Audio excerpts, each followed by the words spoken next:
নমস্কার, আমি অসীম অধিকারী। আজকে একটা ছোট কিন্তু খুব ইম্পর্টেন্ট বিষয় নিয়ে আপনাদের সঙ্গে আলোচনা করতে চলেছি। সেটা হলো লোকসভা সাধারণ নির্বাচন 2024-এ নিজের হাতে 3টে বাক্য বা সেন্টেন্স আপনাকে এবার লিখতেই হচ্ছে। আমরা কি করি, বিভিন্ন রিপোর্টে সংখ্যা লিখি, ইয়েস বা নো, এইটুকুই করি। কিন্তু এবার 3টে সেন্টেন্স কিন্তু আপনাকে লিখতেই হবে। সেই বিষয়ে আলোচনা করে নিই। 17A তে লিখতে হবে, জানেন তো? 17A তে দুটো, আরো একটা জায়গায় আরেকটা সেন্টেন্স লিখতে হবে। তাই বলছি আপনাদের কাছে অনুরোধ, স্যার আপনাদের অনুরোধ করব কাগজ ও পেন দিয়ে এই 3টে বিষয়ের একটু নোট রেখে দিন। ভিডিওটা দেখতে দেখতে হয় মোবাইলে নোট নিয়ে নিন, নাহলে একটু কাগজ পেনে লিখে নিন। চলুন দেখি কোথায় কোথায়। 17A তে আমরা উপরে কি পাবো? House of the people. আমি মনে করলাম কোন একটি লোকসভা 27 শ্রীরামপুর, তার উপরে ফিল আপ করবো ওই পোলিং স্টেশনের নাম এবং ইলেকটোরাল রোল নাম্বার। ঠিক আছে?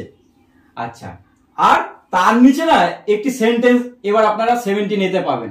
যখনই প্রথম ভোটার আসবে, সই করাচ্ছেন বা প্রথম কাজ শুরু করবেন, তখনই দেখবেন এই লেখাটা ভেসে উঠছে।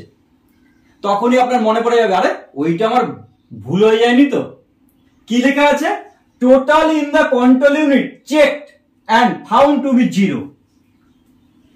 কন্ট্রোল ইউনিটের টোটাল বটম চেপে চেক করা হয়েছে এবং ডিসপ্লেতে দেখা গেছে 0। ইয়েস হলে ইয়েসটাকে রেখে দিন, নোটাকে কেটে দিন।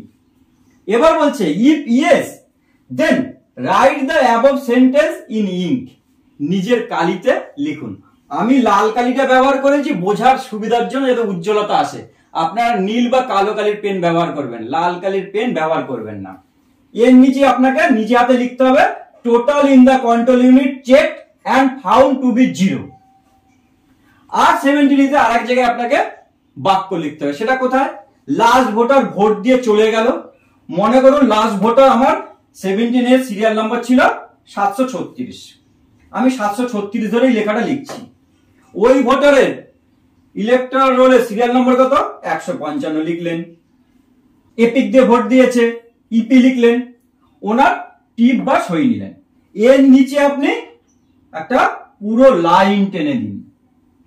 তার মানে তারপরে আর কোনো এন্ট্রি করতে পারছেন না, অবশ্যই নীল বা কালো কালি। এরপরে আপনি লিখবেন কি?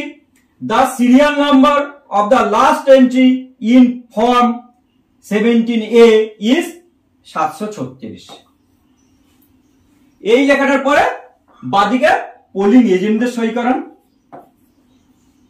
Polling person, first polling, second polling, third polling সই করুন। প্রিসাইডিং অফিসার সই করুন। সই করে না এখানে ডেট আর কখন আপনার এটা এন্ড হলো, পারলে সময়টাও আপনি লিখতে পারেন। বাধ্যবাধকতা নেই সময় লেখার, ইচ্ছে হলে লিখতে পারেন। দুটো আইটেম গেল, একটা হচ্ছে 17A এর উপরে পাচ্ছি, আর হচ্ছে 17A এর শেষ হয়ে গেল, লাস্ট ভোটার ভোট দিয়ে গেল, সেখানে আরেকটি বাক্য লিখতে হচ্ছে। 3 নম্বর, প্রিসাইডিং অফিসারের report part 1 mock poll certificate লিখতে হবে নিজে হাতে। পিআরও রিপোর্টের পার্ট 1 এ মক পোল সার্টিফিকেট কোথায়? বি পয়েন্টে লিখতে হবে। আমি এবার একটু জুম করি।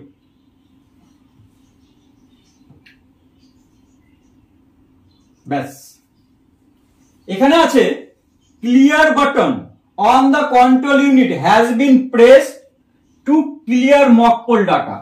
অর্থাৎ মক পোল শেষ হয়ে গেছে, আপনি অ্যাকচুয়াল পোল শুরু করতে যাচ্ছেন, তার আগে যখন আপনি মক পোল সার্টিফিকেট তৈরি করছেন, তার বি পয়েন্টেই এটি আছে।